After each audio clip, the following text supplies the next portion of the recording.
Now, thank you for tuning in to another episode of The Verdict. Coming up, we will be discussing and giving our personal reviews of the murder mystery detective film, The Snowman, and the Groundhog Day style horror film, Happy Death Day, right after this.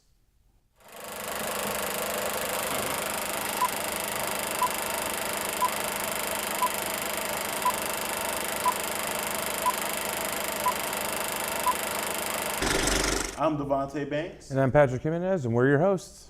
Now, the first film we are discussing is a detective murder mystery, and that is called Snowman. It's based on the best-selling novel and is directed by Tomas Alfredson and starring Michael Fassbender, J.K. Simmons, and Rebecca Ferguson.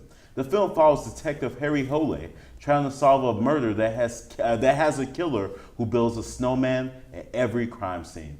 Michael Fassbender's character investigates while struggling with his addictions and sets off the journey of trying to find out who is committing these crimes. Let's check out the trailer for this film.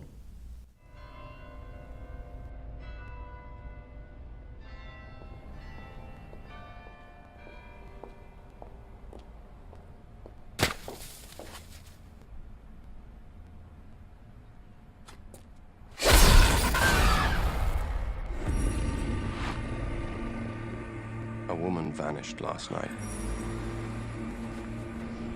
We just found the body. Prince? And the head is missing.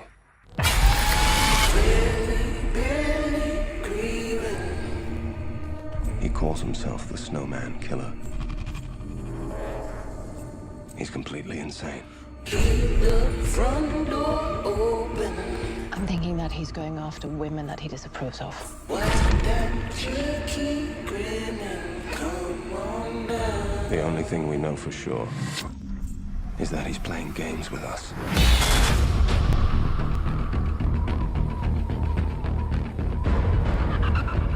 We need a way to lure him out. Be careful. We don't know what we're dealing with.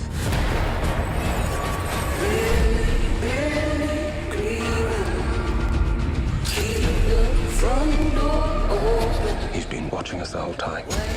Building snowmen, cutting things up into little pieces. He's taunting us. If we don't find him, this is never going to stop.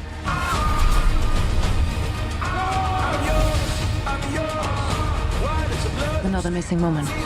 There's something we're not seeing. What matters most is that we celebrate the way this has brought us together.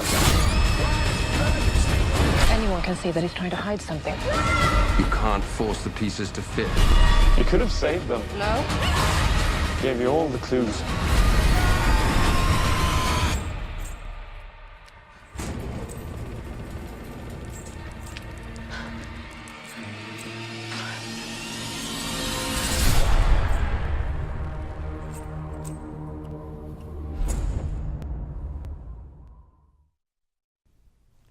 So after seeing that trailer, does the 9% on Rotten Tomatoes hold true to your experience? Honestly, Patrick, no. This film deserves a 0 because there are no redeeming qualities in this movie. Honestly, this movie should be burned at the stake. I needed bleach on my eyes after seeing this movie. Look, first off, let's talk about the first thing about this movie, okay? Michael Fassbender is known for many things. One of the main things is pronunciation. He knows how to pronounce stuff in accents, right? Anyone who's actually read the book The Snowman or actually knows how Norwegians talk know that his character's name is Harry Hole.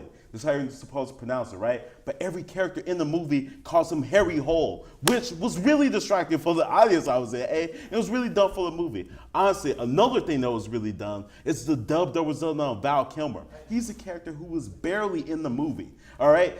So when I was like, you didn't need to dub him. You could have recast it. And J.K. Simmons' accent is also something that was rough. But Patrick, please tell me something else. Oh man, it was like I was telling you earlier, it's kind of like going to the dentist, and when you go to the dentist and you know you got to go, and as you're planning it out for a week, and then the day comes and you have to go, and you're dreading it, but you know you got to do it. That's what it was like going to see this movie, because I knew I had to go see this movie. And so we went at 10 p.m. And like I said, I knew what we're going in for. And once the movie started, and things just didn't make sense. The editing was choppy. Like, there was a scene where the mother drives off into the ice, and then she looks at her son. He's trying to get out of the car, and he's standing there, and the car fills up with water even before it goes into the ground. And there was a fight scene in the film. Like, we'll go more into that later, but it was a mess. Oh yeah. It was one of probably the worst movie next to Flatliners for movies like that shouldn't have been made. And Scorsese isn't a producer on this film. Like, I feel like they told him, hey, we want to make Snowman. We should make this movie. And I feel like he was like, oh yeah, I read the books. Let's make that happen. But what ended up happening was there was no direction. Yeah. I had no idea what the narrative was. There was scenes of him walking down the street, and then they cut to another scene, and he's on the ground sleeping. I don't recommend anyone to see this movie. I mean, if you want to laugh at his name, that's pretty much about it. Yeah, which they don't pronounce correctly. And honestly, this is a movie where the filmmakers were so lazy, they didn't even complete the movie. There are interviews with the director where he says there's 10 to 15% of the script that he did not even do. Yep. What type of person literally doesn't finish a movie and then releases it to the public? In my opinion, that is complete incompetence. All in all, this movie has possibly one of the greatest casts for a movie I've ever seen. And they're all used terribly. And Michael Fassbender's character, Harry, which, by the way, who's sparsely in the movie, but the scenes where he is in the movie doesn't know what his motivation is. Like, he's a drunk, or is he a likable guy, or is he a genius? Is he stupid? The movie doesn't know. So how in the world are we supposed to know? And J.K. Simmons' character, this guy, look, we've had a bunch of weird politicians recently, all right? This guy is apparently supposed to be some sort of Anthony Weiner allegory, which I'm like, hey, that's great as long as it fits into the plot. But it doesn't even fit into the plot in any way, shape, or form. I'm like, guys, this is just gross what this character is doing. Yeah, there was no point. There was no point for him to be there. Like, I felt like maybe it was to distract you from thinking, oh, it's this character. Like, who did these murders? Who's doing these murders? But all ended up happening was he was just there, and he was kind of a creepy character. Yeah. And then after the reveal happens of who the character or who's doing these crimes, you're just kind of like, okay, well, is this almost over? And then the film has the nerve to end as if we're setting up a sequel. Yeah. Where he's like, "I'll take it." Like, it's good, that's gonna make me want to see the next film of this. Like, walking out, the person I saw it with was like, this makes me want to have nothing to do with this Snowman series, whether it's the book or the movie, just because the movie was so bad. And another thing that's really dumb about this movie is that literally the main detective, first off, he could barely be in the plot, and the movie would not change. All right, and the main villain, we'll talk about this more in the spoiler review, but his motivation, A, doesn't make sense. But B, let's say we go with the main villain's motivation, right? With his grand plan he has at the end of the movie, I'm like, you could have done that in 10 minutes. Yeah. Like, literally. Yes. If I was the main villain of this movie, I would have just done what he did, like was waiting years to do at the end of this movie. I'm like, wait, so you kill all these people immediately, but this one person, which you know exactly what they're doing, you choose to let this go on to years to prove a point to a guy you barely even know? Yeah, not only that, how do you, like, I always thought it was kind of silly how he would do these terrible acts, and then at the same time he was doing these acts, but he was able to build a little snowman. Yeah. You know, he was able to build a little snowman, put a little creepy, like, it was just the pacing. There was no, like, I felt like I was watching a bunch of really beautiful constructed shots. Like, it was really great visually, like I don't know, it was a breath of fresh air visually. I was like, this looks great. That's it. Because like I said, you don't know what is happening in the first 30, at least I didn't. Yeah. I remember sitting there, because if you go in with the predetermined notion of a film, whether you have high expectations and they don't get met, or you have low expectations and they get exceeded, that's always a good thing. But when you go in low and you already know what you're expecting, and then you try to get into it, and then it just falls apart at the end of the film, like a snowman. Yeah, honestly, I kind of compare. Yeah, exactly.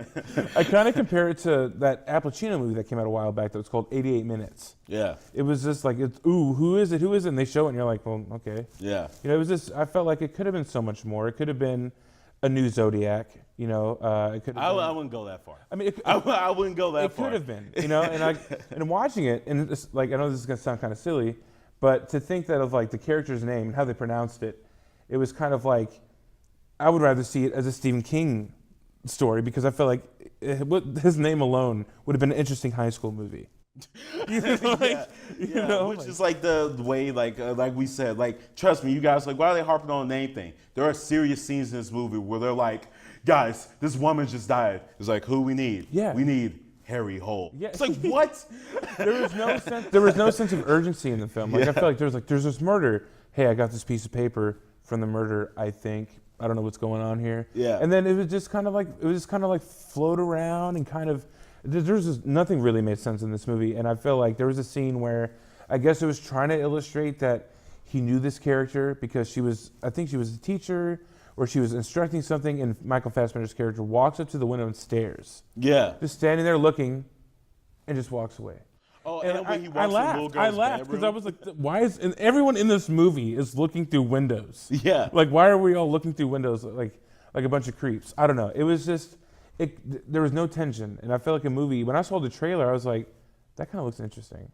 Like, and then I showed somebody like that looks goofy, and maybe I was just kind of hopeful because visually, it looks like a big film, but it was a mess. And I think this was the 7th book in the series. Yeah. Why are you going to start at 7?